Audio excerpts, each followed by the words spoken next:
ngayon mga kababayan, ito yung sinasabi ko sa inyo na wala po talagang gamot sa pagiging isang DDS. Bakit po natin nasabi?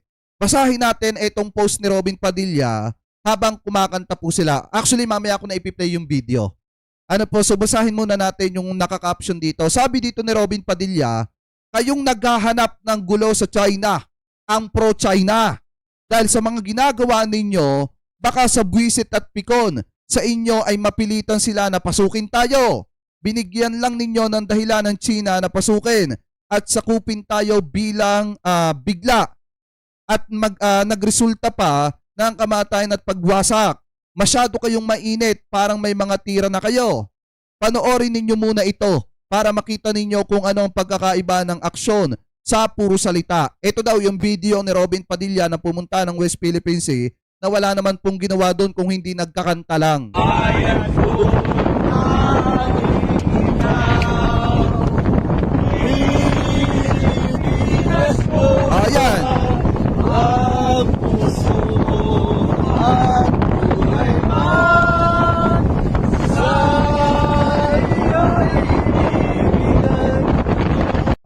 Yan yung pinagmamalaki niya.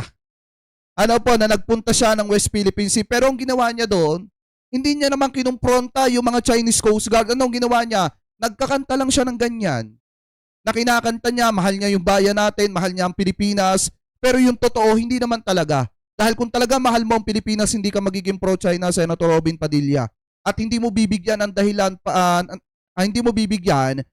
dahilan ang China para lumakas ang loob na pasukin ng Pilipinas at makipaggera sa atin. Kasi biruin nyo, sinasabi niya dito, dahil daw sa ginagawa ng mga anti-China mga kababayan, binibigyan daw na lang natin ng dahilan ang China para pasukin at sakupin tayo. Di ba doon sa ginawa mong testimonya, sa ginawa mong statement, doon sa plenary session na i-water cannon ng China, di ba yun yung nagpuprovok lalo sa China para makipaggera sa atin? Di ka ba nag-iisip, Senator Robin Padilla?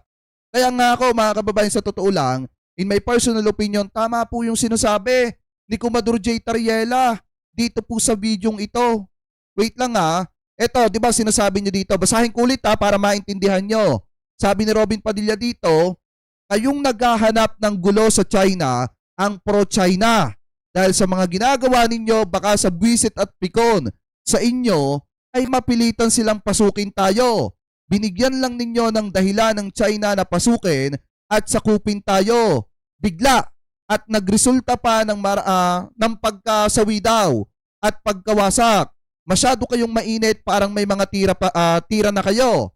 Panoorin nyo muna ito para makita ninyo ang pagkakaiba ng aksyon sa puro salita. So yung ginawa niyang aksyon na sinasabi niyang aksyon dyan ay yung pagkanta lang sa West Philippine Sea na kunyari mahal ang Pilipinas pero hindi naman. So ngayon, kung mapapansin nyo, yan yung sinasabi niya dyan. Pero iba naman po yung sinasabi niya dito. Diba? Kasi sa kanya rin po ito. Ayan post din po niya ito mga kababayan. O sabi niya dito, tama, ang paggamit ng water cannon ay pagsawi ng sunog o pagpatay ng sunog at pagligtas ng buhay. Alam mo pala, Sir Admiral Tariela, very good.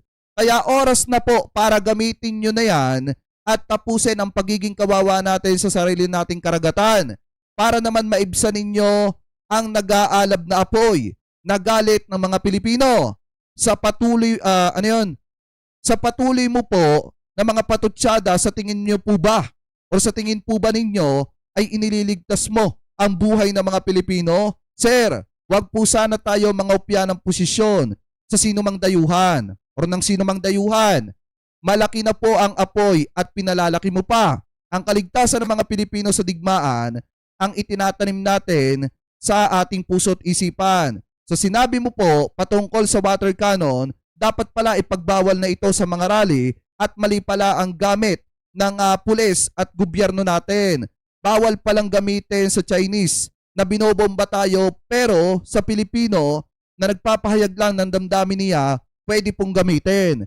So ngayon, sa madalit salita, dapat gumamit na tayo ng water cannon sa West Philippine Sea. Yan po ang sinasabi ni Robin Padilla. So ngayon, ito ang tanong ko kay Senator Robin Padilla. Kung gagamitin natin yung water cannon sa West Philippine Sea, ano ang magiging resulta?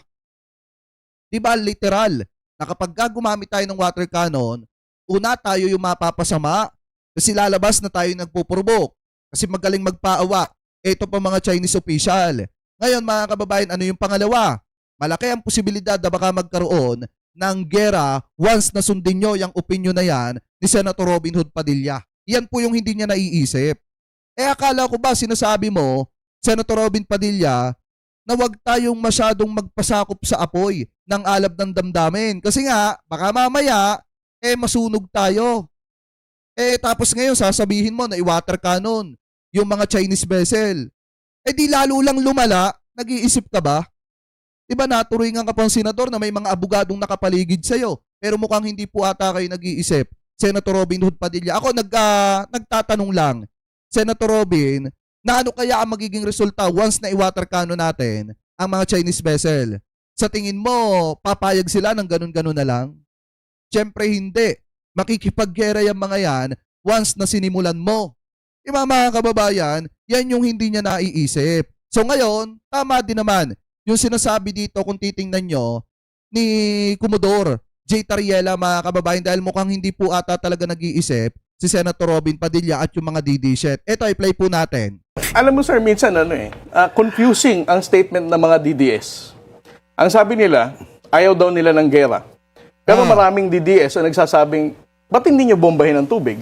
I mean, not just for Senator Robin, no? But even for DDS vlogger. Ngayon na naman, ba't nyo inaaway ang China? Malaking bansa yan, malaking tulong sa ekonomiya natin.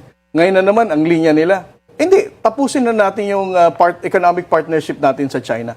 It's parang parang hindi ko magets kung ano ang paninindigan talaga ng mga DDS vloggers. Kasi, tingnan nyo kahit ako mga kababayan, hindi ko maintindihan yung sentimiento nila. Unang-una, ganito yan Alam nyo po ba mga kababayan, na ang China hindi basta makikipaggera yan. Once na hindi mo sinisimulan, dahil unang-una, pinoprotektahan po nila yung economy nila. Alam nyo yung China, maunlad nga silang bansa at hindi nila hahayaan na masira yon at bumagsak dahil lamang po sa gera. Kaya nga sa totoo lang, ano ba ginagawa ng mga Chinese Coast Guard? Kapag ka dumarating yung time na nakakapanghara sila, nakakapambuli sila, dyan po sa West Philippine Sea. Ang ginagawa nila, gumagawa lang sila ng mga propaganda kasama yung mga pro-China dito sa Pilipinas. Gumagawa sila ng propaganda na pinalalabas nila na tayo pa yung masama kahit tayo yung binubuli sa sarili po nating teritoryo. Yun yung ginagawa nila. Hanggang dun lang yung ginagawa nila mga kababayan. Pero sa tingin nyo, kung sakali na umpisahan natin silang i-water cannon at tumindi yung matinding sigalot dyan sa West Philippine Sea at nagresulta ng pakikipaggera yan, sa tingin nyo, kaya-kaya ni Robin Padilla na saluhin lahat ng galit or lahat ng gagawin ng China mga kababayan dahil sa mali po niyang sinasabi? Kaya nga hindi ko maintindihan yung sentimiento nila kung ano ba talaga ang gustong gawin mga kababayan ni Senator Robin Hood Padilla. Kasi obvious na obvious yung pagiging pro-China po ng mga yan. Diba? Hanggang kailan kaya? Ito tanong ko lang naman ni Senator Robin Padilla at doon sa iba niya mga kaalyado na pro-China, hanggang kailan nyo kaya titiisin ang Pilipinas? Diba? Ang kakapal naman ng mga pagmumukha ninyo na sabihin na pro-Pilipino kayo, pro-Pilipinas kayo, pero maliwanag sa mga sinasabi ninyo na pro-China kayo. Alam nyo, wala tayong personal na issue o galit sa bansang China. Ang hindi lang natin gusto, yung polisiya nila pagdating po sa teritoryo natin. Napilit nilang kinakamkam yung mga teritoryo po natin mga kababayan na maliwanag naman na yan po ay atin na dahil na ipanalo natin yan sa arbitral mga kababayan. Diba? Noong 2016. Ngayon, sinasabi ni Robin Padilla, i-water cannon. Anong magiging resulta pag winater cannon natin yung mga yan? Alam mo, Senator Robin, bago ka sana magsalita, much better tanungin mo muna yung mga abogado mo para hindi ka nababalikan ng mga kababayang Pilipino po natin. Diba? So ngayon, yan yung sentimiento mga kababayan na mapapansin nyo na talagang maling-mali ang sinasabi ni Senator Robin Hood Padilla. At after po niyan mga kababayan, after niya po magpatutsada kay Commodore J. Tariela, ito na yung mga sumunod na nangyari. Ayan, makikipagkamay din naman pala siya. Tapos ang sabi dito mga kababayan, galing po sa News 5, respeto pa rin. Nagkita at nagkamayan sina Senator Robin Padilla at Philippine Coast Guard, spokesperson for the West Philippine Sea, Commodore J. Tariela. Kasunod yan ng paninita ng senador sa paggamit umano ni Tariela ng caricature ni Chinese President Xi Jinping na hindi nagustuhan ng mga opisyal ng China. Ayon kay Padilla, bagamat nagpalitan sila ng mga salita at opinyon ni Tariela, pinili pa rin nilang magpakita ng respeto sa isa't isa. Ayan o. Nakipagkamay pa rin siya kay Commodore J. Tariela, mga kababayan. At as kung iano natin, ayan, diba, lalambot ka din naman pala, hindi agad-agad. Yan yung pinopoint natin, mga kababayan, kaya maling-mali po talaga yung sitahin ni Senator Robin Padilla yung isang tawag dito, isang alagad ng batas na walang ibang hinangad kung hindi maprotektahan yung teritoryo po natin. Ano po sa mga dayuhan. Kasi, pwede ba? Na sabihin natin, ang China nga yung isa sa pinakamatinding kaalyado po natin pagdating sa ekonomiya. Pero hindi naman pwede na porkit kaalyado natin sila pagdating po sa economy o pagpapalago ng ekonomiya, pagdating sa trading, hindi naman pwedeng isusuko na lang natin sa kanila yung mga teritoryo po natin, mga kababayan. Pwede naman palakasin yung trading sa pagitan ng ng China at saka po ng Pilipinas. Pwedeng palakasin yung trading pero hindi natin pwedeng isuko yung teritoryo po natin sa kanila. Magkaibang usapin na po yan, mga kababayan. Kaya dito kay Senator Robin Padilla, ang payo lang sana natin sa kanya bilang isang mamamayang Pilipino o normal na mamamayang Pilipino, much better magtanong ka muna sa mga abogado mo bago ka magsalita para hindi ka nababalikan ng mga kababayang Pilipino po natin. So anyway, mga kababayan, kayo po, ano po ang masasabi ninyo hingil po sa mga naging pahayag na yan ni Senator Robin Padilla? Comment below na lamang po kung ano po ang comment at opinion po ninyo hingil po dyan, mga kababayan.